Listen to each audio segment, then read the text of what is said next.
Well, good morning to you. Good morning. I'm glad to be here. It's a little daunting. I sort of feel like, okay, let's talk about race. Go. Well, my gosh. But I do want to commend you, praise you, for having that conversation. I think, I hope it's obvious to you that as an American family, that conversation still needs some more work, still needs some more grace, still needs some more curiosity, less defensiveness, needs less condemnation and guilt, and more partnership.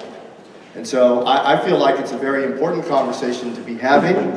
I feel like, I'm sort of just giving you the conceptual construct, I feel like if anything in our sacred book is right, that you and I, because of Jesus Christ, who is the center of our gathering, then you and I have a certain durability in our fellowship.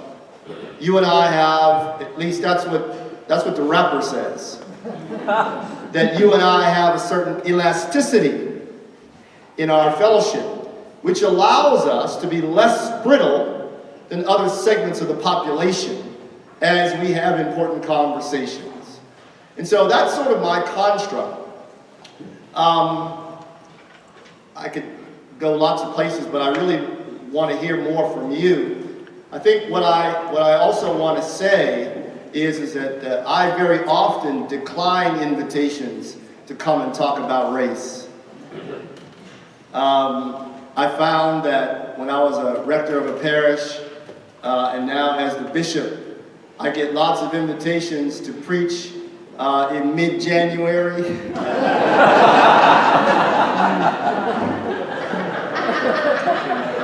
I get lots of, see if you can figure this one out, I get lots of invitations to preach in mid-February. That's Absalom Jones. That's the first black Episcopal priest, to say nothing of February. And I have made a point of declining those invitations by and large, because it all ends up being sort of a bit of a pretense, doesn't it? Which is, get the dude in here with a little bit of melanin, and let's sing the old songs of Zion, and then we're back to business as usual. So I find that I don't want to collude with that. However, I think that what continues to encourage me to have these kinds of conversations is if you and I will situate all the issues around neighbor, immigration, gun control, or public safety, however you want to frame it, and race, if you and I can situate that underneath the banner of love the Lord your God with all your heart, mind, soul, and strength, and neighbor as self. So in other words, if you and I just want to have a conversation about melanin and the various aspects about that, well, wake me up when that's over, because that's a bore. But if you want to have a conversation about this dynamic notion of God and God's longing that you and I would treat one another as we actually are, which is neighbor, now you got my full attention. So that's that. A word or two about what I think we're doing in the Diocese of Atlanta. So, in the Diocese of Atlanta, that's where God lives in the wintertime, in case you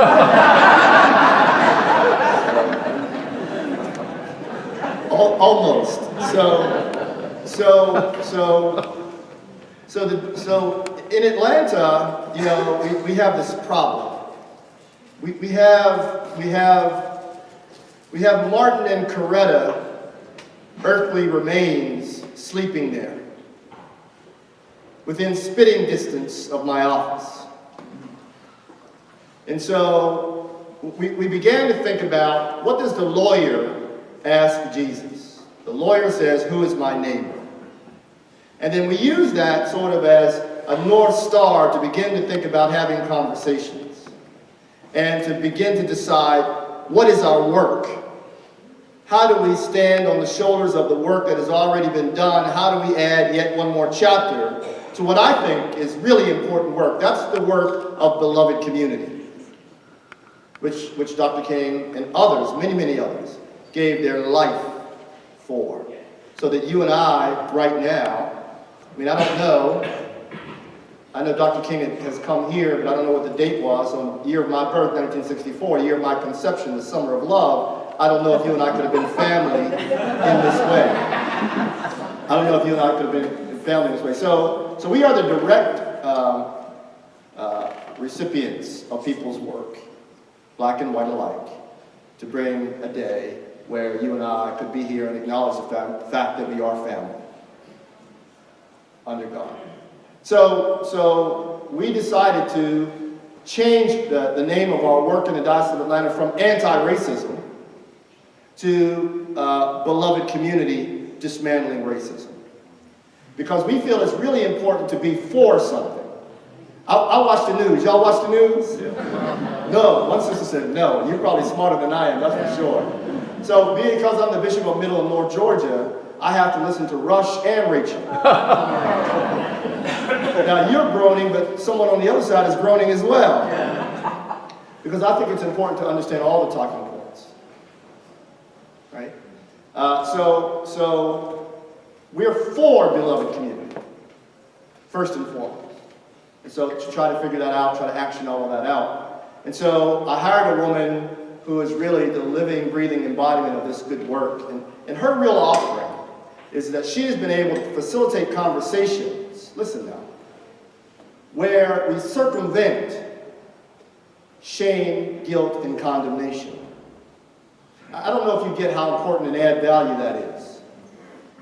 To begin to hold us together in a way where you and I don't default to those old sad narratives. We acknowledge our sinfulness. We acknowledge our collusion with the status quo.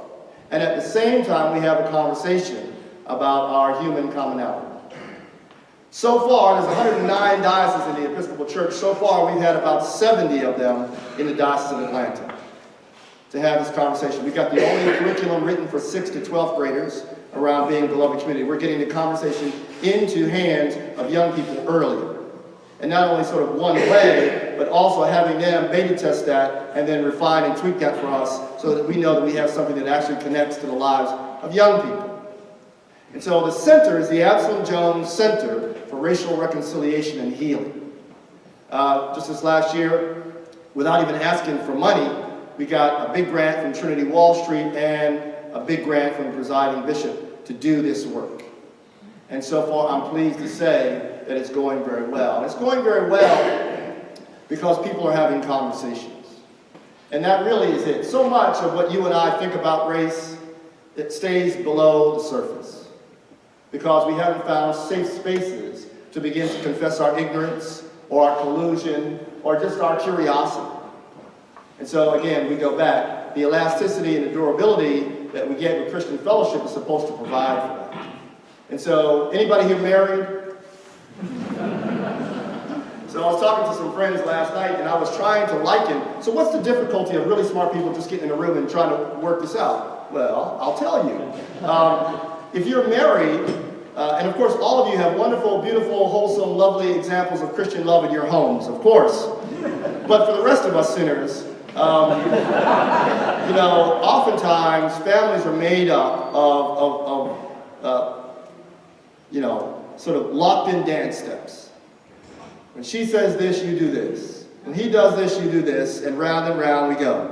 And the decades go by. Well, that's exactly what's happening in our American family around this issue.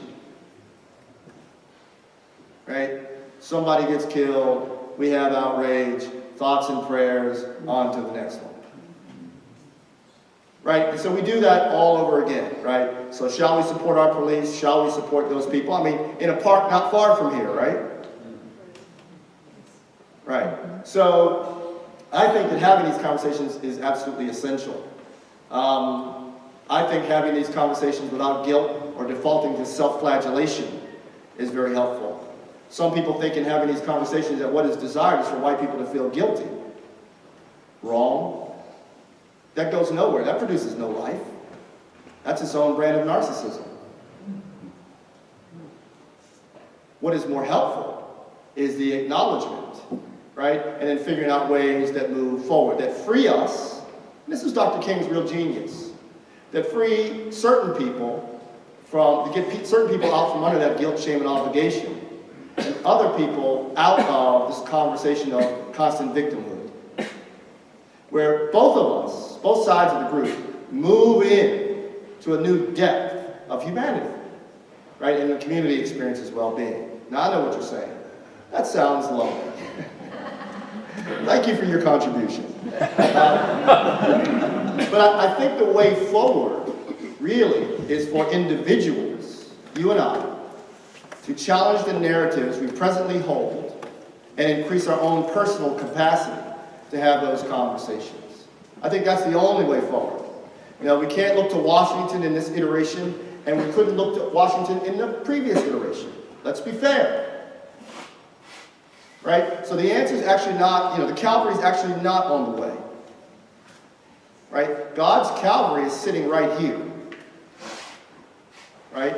And, in the spirit of good Cleveland Browns football and good Pittsburgh Steelers football, it is 1 yard at a time, block and tackle. 1 yard at a time, block and tackle. And so I'm encouraged by these kinds of conversations. But, I'll ask us all to look at our preset around defensiveness. I made a comment in the sermon today about, I think, spiritual growth. One of the results of spiritual growth should be that you and I find the bandwidth in these really kind of potentially volatile conversations to forsake defensiveness and adopt curiosity. By the way, that works at home. You suck. Just my household. Tell me more, honey.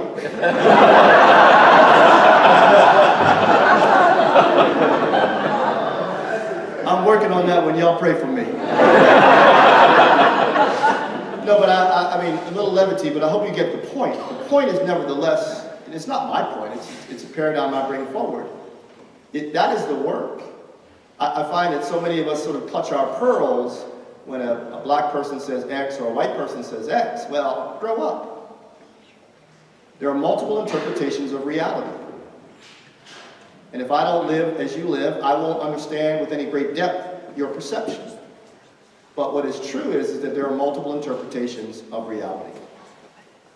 I challenged myself because I saw I have about 300 clergy in my diocese. I saw, that we had a traffic shooting as well in Atlanta. It seems no one is immune. And I challenged myself. Every once in a while I remember all the stuff I say and I try to do it. And so I remember that I chose the mayor, a school friend of mine, former mayor is a school friend of mine, so I called him up and said, hey, I want you to put me in a police car in the worst neighborhood with some white cops. I spent a 4-hour shift with those guys. And there are no excuses for the abuse of that authority. None. I'm convinced. However, I after that 4-hour shift, I think I began to understand the cumulative effect of that work on the most decent person. And I must say to you, like the sermon I said, it turned me. And so I think the space that you and I should be aspiring to occupy is that space in between. The Bible says, who will stand in the gap? Well, that's you and I. We stand in the gap. We remind people of the common humanity. And so, young white cop came down from Buffalo, New York to Atlanta, Georgia because he wanted to serve. He wanted to serve in one of our open air heroin markets. Go figure. And he was there trying to render service as best as he could, and all of that. And there's no tragic story, so you don't have to brace yourself. But I just saw 4 hours of his life, and I realized this tiger that we have by the tail, called race, is very, very complicated. So I'll challenge you the way that Brian Stevenson, who wrote Just Mercy, challenged my diocese. And so, before you and I sort of pop off from our easy chair in front of the big screen television, I think what is demanded from each of us, in fact, I know what is demanded from each of us, is proximity. Do not sit in your gated community, an enclave, and pass judgment. I say that to you as someone who, I got that whisper from the Spirit to my own heart, right? That contributes nothing positive to the conversation. It's proximity. Proximity is the only thing that can break that unfortunate sort of dance routine. Proximity. Right? Because then we've got some skin in the game, then we're alongside people, then we get a slice of reality on the other side. Then I think we have something to say. And you have to stay longer than just to check your liberal credential box. Can we speak frankly? I'm talking about black and white alike. I graduated at Howard University in Washington, D.C.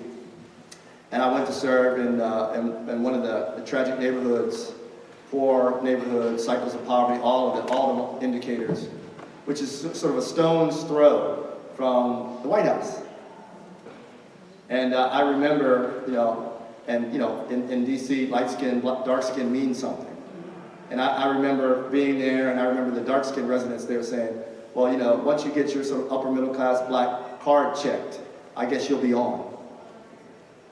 So it's not just a white thing I'm saying to people. I think what I'm saying is that if we're going to be involved, if we're going to present ourselves as a living sacrifice, we care this much about this issue, it's going to take proximity and persistence. And I think that's the only way anything changes. The last thing I'll say, and then I hope you'll have a question and we can talk some more, is, how about we just have some questions? That's plenty. That's plenty. Yes, sir.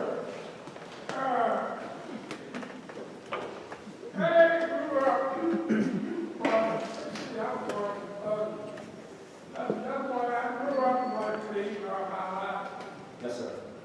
And discussed being called boy all the time.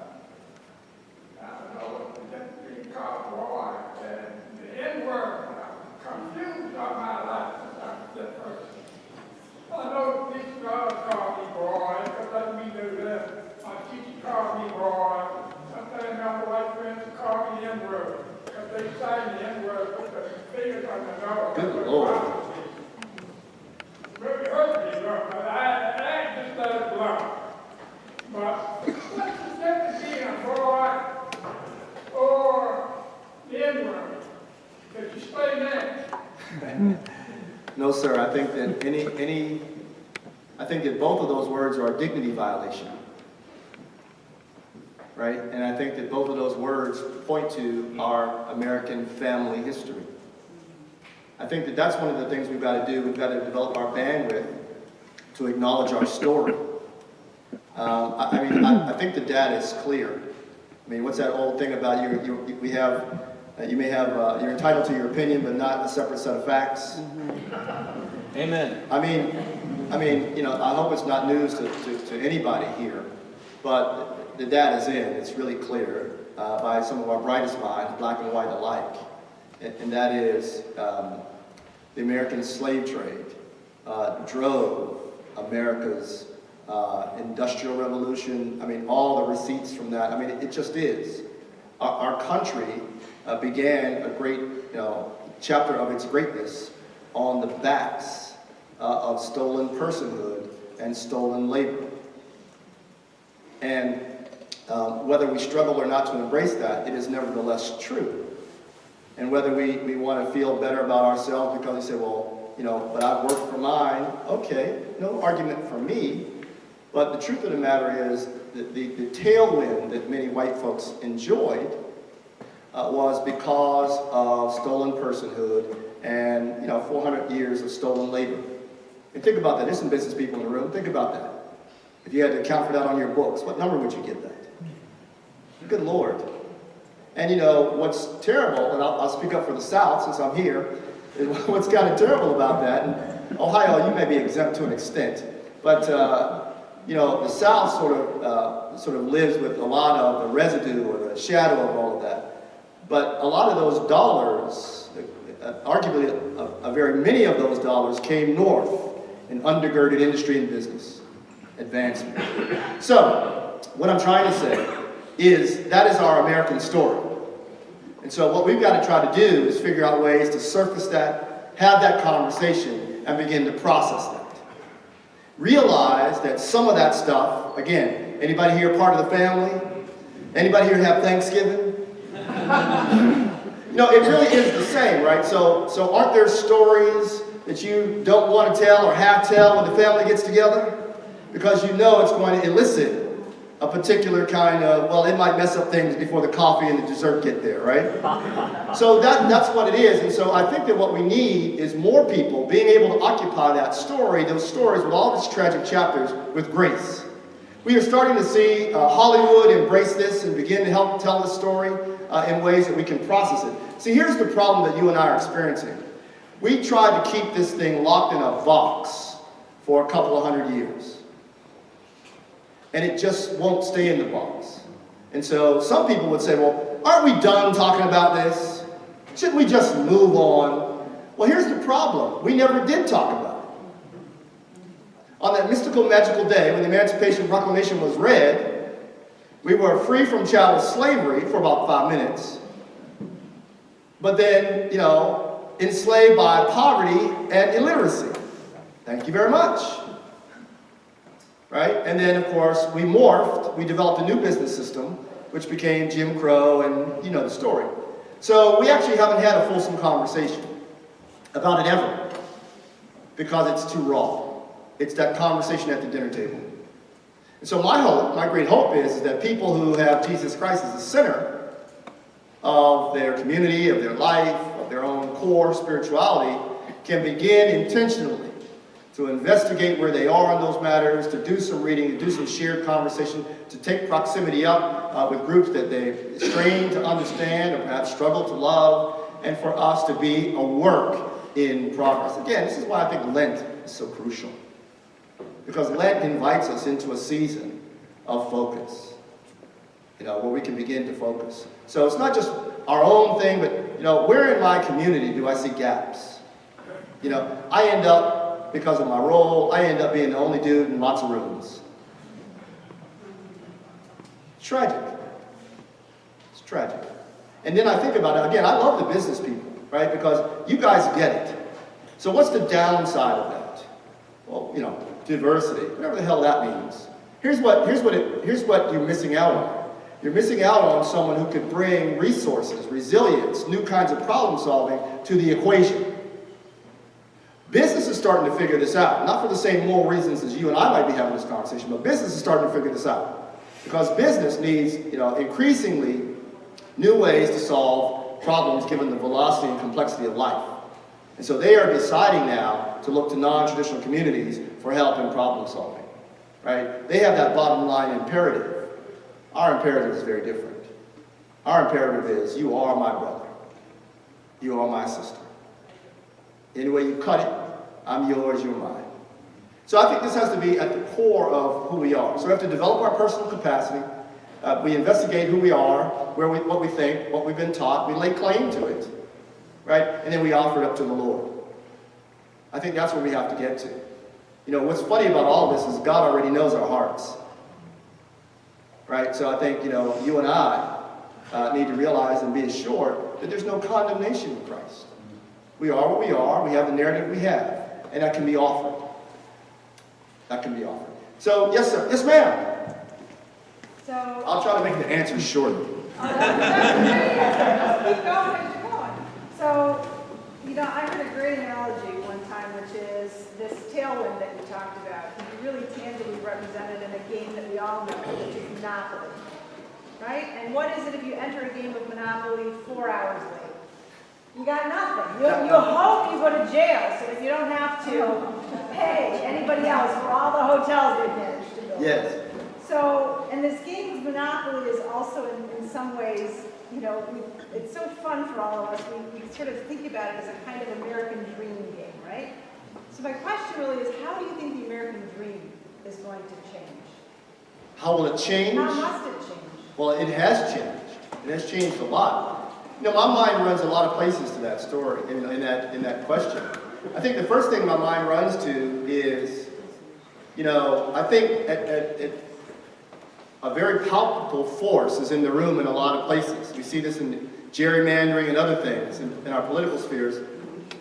And it's this great fear of white dispossession. And I think that some of us, at one level or the other, have struggling acknowledging that and sort of, you know, talking about that. But I think it's nevertheless real. Let me give you an example. In the state of Georgia, where I'm known to be, I was telling friends last night, 2 years ago, we just moved into a chapter where there are more black and brown live births than white live births. And so I think, you know, let's just take racism off the table for just a second here, right? So I think that discerning people can do math. And they can say more of these and less of these, right? And then also look at the fertility rates here. More of these and less of these, given the democratic construct, is going to yield that people who are formerly in the majority are going to be now in the racial minority. Which is to say they're going to control resources. Which is to say they're going to make policy. Right? Which is to say they now perhaps are going to be embarking on a chapter that they watched at a distance.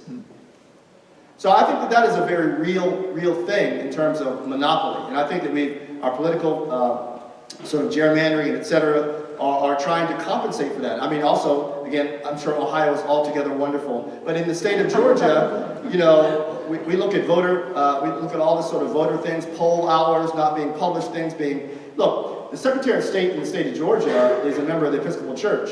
And I said some stuff in the sermon, as you might gather, I'm wont to do. And he came to my office to talk to me.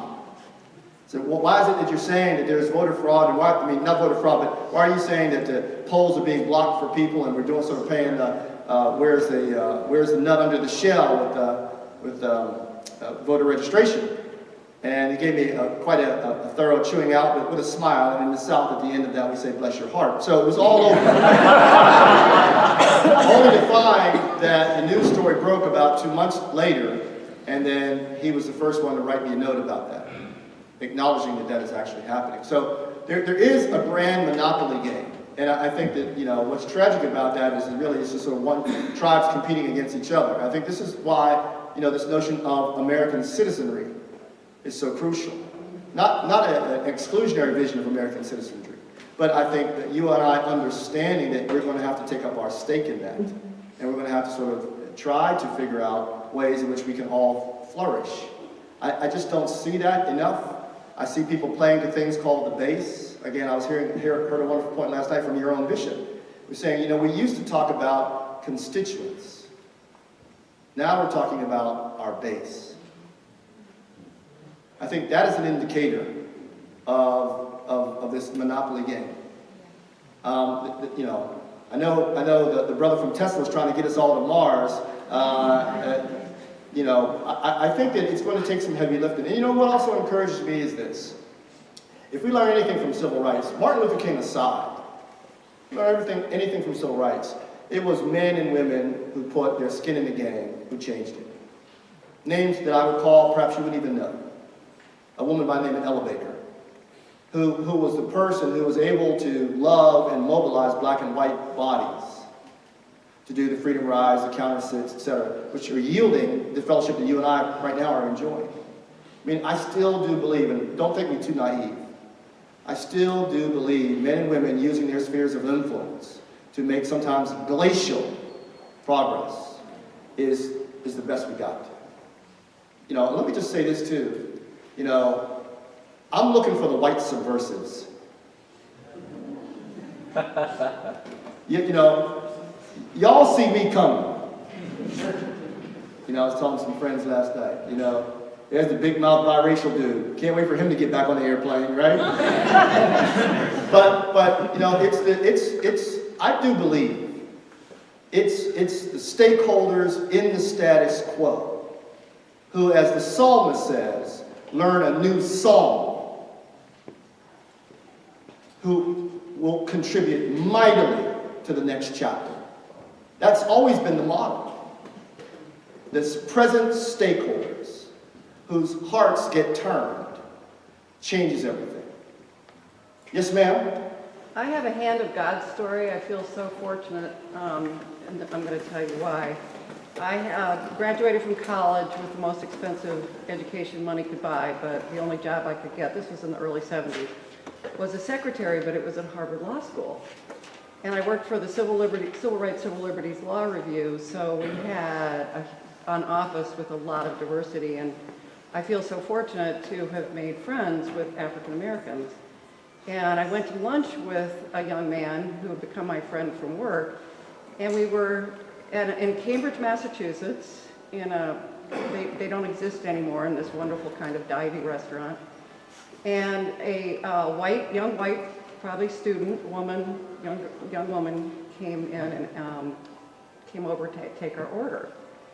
And so we gave her her order, and he says to me, "Did you see what just happened?" I said, "No." And he said, "She only talked to you." And that was so astounding to me. I thought, well, first of all, this is a man who's gotten into Harvard Law School. I couldn't get into Harvard Law School. And he'd had this experience that I thought was astounding.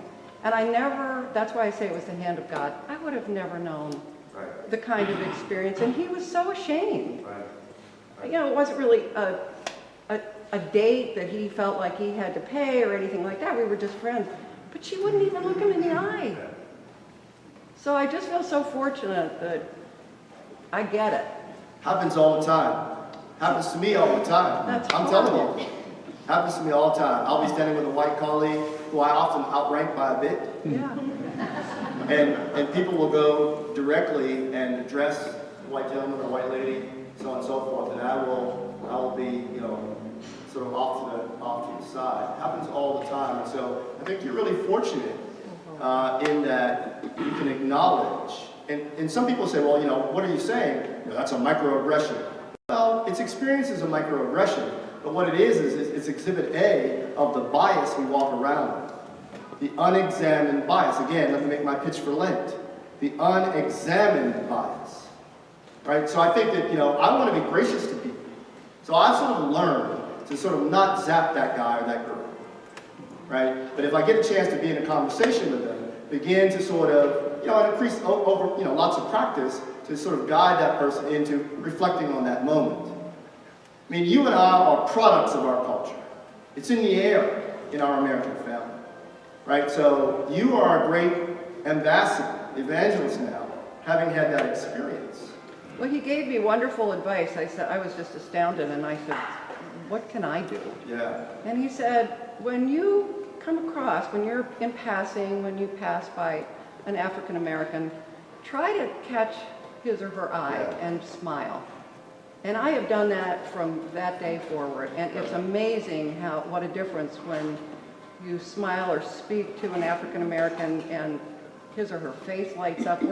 We're suddenly in communion with each other. Together. Yeah. I walk into my own cathedral, my cathedral, and people look away. Now, when I have the collar on, they salute the roll. It's fascinating. It's really fascinating that exists.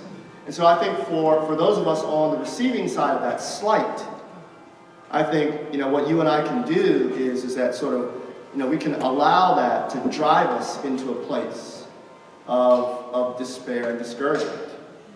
Or we can somehow find the capacity to begin to sort of use that as bridge building. But it is that simple and that complex. Yes, ma'am. You brought up that we first got started in slavery. Yes, ma'am. But I look at our government, that they've been very smart, and every time we make a stride, they find another way. I mean, at the end of World War II, they decided we would have a white middle class, so they built those little tract homes, they started for college funds, but they also increased the prison, because they figured that's where we were going to go. And it has continued through the 60s, through the 70s. I mean, it didn't matter who's in the White House. I mean, the Panthers were trying to feed people in Oakland, but they felt that they were a threat to the American way of life. And then, the whole drug thing, I always say, we don't own any planes or boats bringing the drugs into this country. I mean, at one time, the first Bush was in league with the president of Panama. And he had a thing going where the drugs and the guns were coming. But then he stepped on Bush's feet and he got arrested. I mean, we went to a country and arrested that president and brought him here. And it's like it just keeps going. And I keep hoping when my kids are growing up, it would be different. Now I'm hoping for my grandchildren, it will be different. I mean, when my family came to this country, I'm one of those Jamaican Americans, they came with this was going to be something better. Now, I grew up with all my cousins, those were my friends, but I have learned, and I know my dad, the older people in my family just kept telling us what we needed to watch out for. I've been fortunate, I've never been slighted, but I have this kind of personality, and it must come out of my pores. I don't get slighted, but I have seen it, and I just think it has to stop. Yeah. But when, I don't know, because here we are, 2018. Right, and I had to have the same conversation with my son, who's 6'3" and handsome, and he's a powder puff. But I had to have a conversation with him about how he may be perceived when he gets in his car. Oh, I had that with my son, who had dreads down to Yeah. his waist. And one night I was in his truck in California, and when I made myself known to the policeman, that is what saved my son's life. He had been in California for 6 months and stopped 40 times and never helped him. So, He's a different person now. Yeah. He's learned how to, he got rid of the dreads, but because of his career and what he does, he's another person. He doesn't get slighted. It must be my personality in him. bless the Lord. So I think three things I want to say there. I think what we have to be careful with here is, and I'm interested in the spiritual side of this, because I think out of inspiration comes, So I think you've got to take a look at, for some of us who may sit at this with some indifference, you've got to examine your indifference. That's a spiritual condition. I think number two, you can't give in to contempt. That's a spiritual condition. Right? And then I think number three, you've got to give up passivity and take up agency. So I think that's the sort of holy trinity of how we begin to engage. There's too much to say there, but has anybody read Ta-Nehisi Coates' new book? I'm old school. I like James Baldwin, right? James Baldwin can get you there faster, But I have to say to you, this second book, it has, I think, very significant and substantial explanations of the systematizing of some of these personal things that we're talking about. And it's the best thing that I have read recently about laying that bare. Of course, Michelle Alexander and other people, but I think that if you really want to sort of go down to the boiler room on, America's systematizing bias, prejudice, etc., and leveraging that for economic gain, I think you have to read his essays. There are 8 essays. And I think that, why I commend them is because it's not sort of love Obama in 8 chapters. He calls, as a black man, calls an African-American president on the carpet about his collusion with that system, and talks about how pervasive it is. So if you want to sort of take a deep dive and look at how housing markets emerged, the way they've emerged, how the greatest sort of welfare was to the World War II veterans, white welfare World War II veterans when they came home. They got track homes and free education, etc., and we were systematically redlined and excluded. So there's a great systematizing of all of this, and I think it's important to take a look at it. I know she's walking, which means we've got a couple minutes. So, the young lady, I see a young gentleman, and then sir in the back. Yes, ma'am.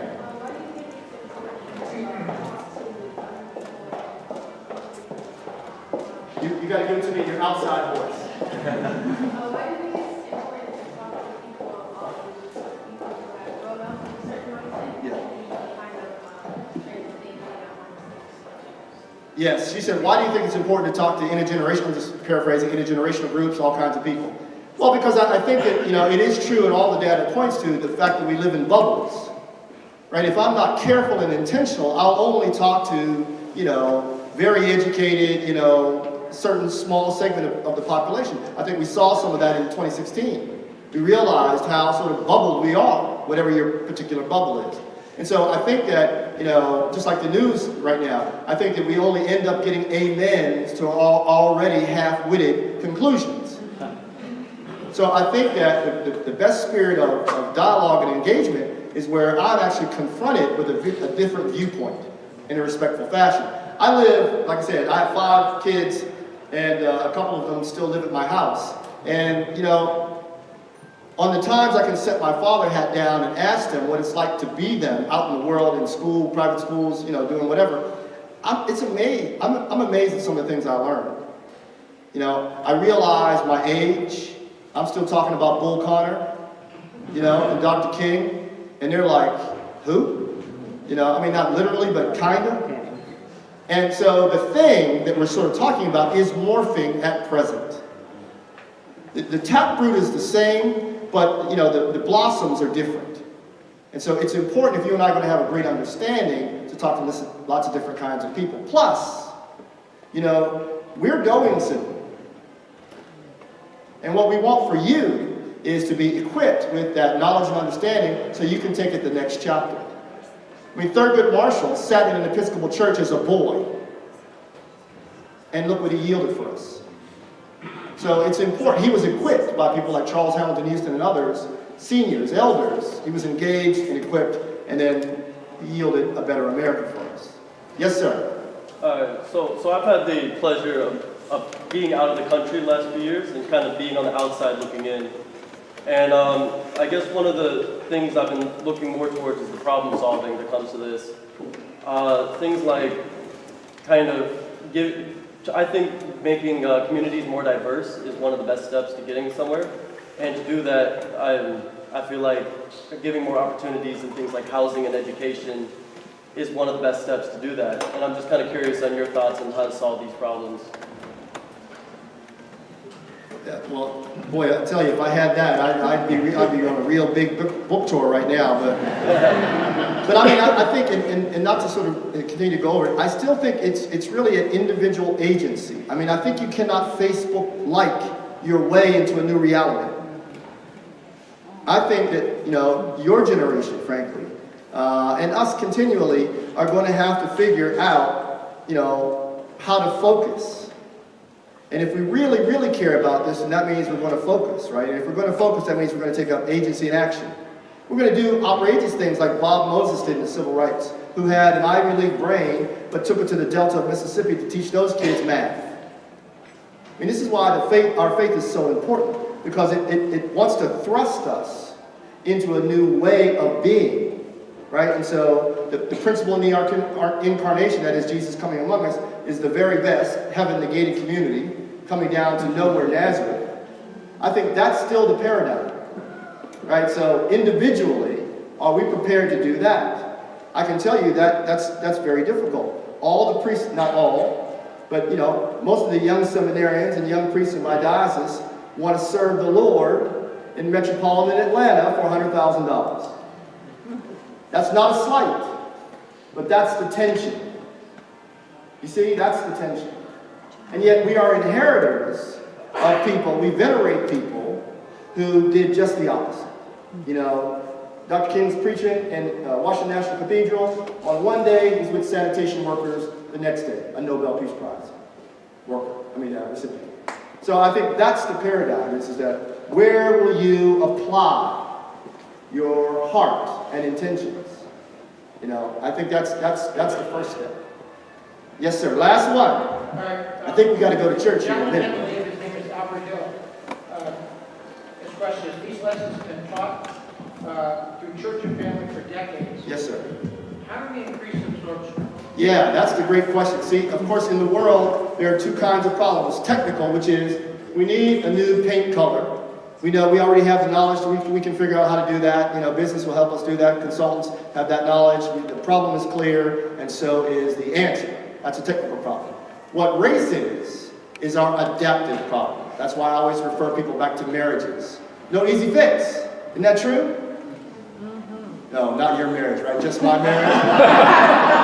That's cool. That's cool. So we're talking about an adaptive problem.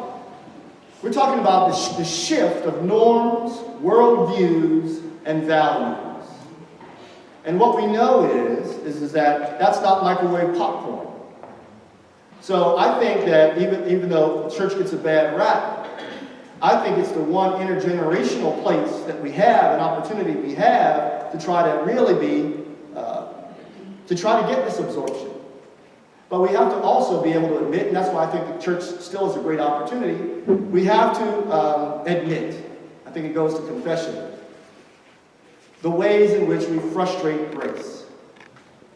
The ways in which we are sold out to the status quo.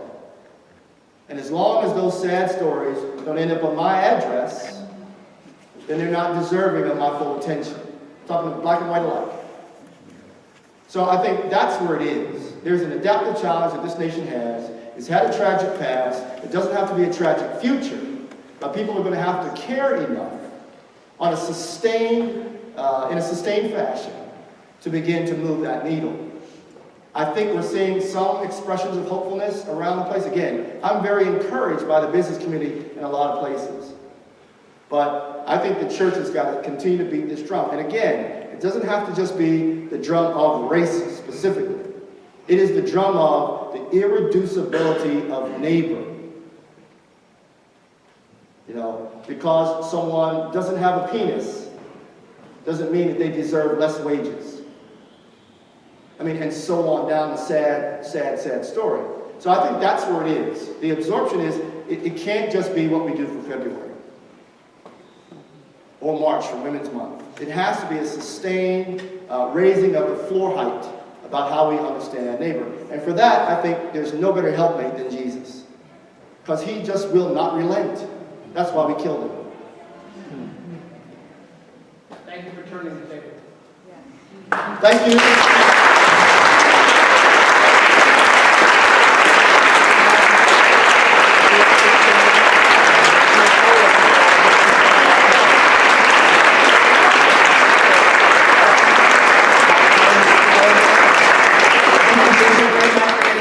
Into the next service, and thank you all for being here this morning.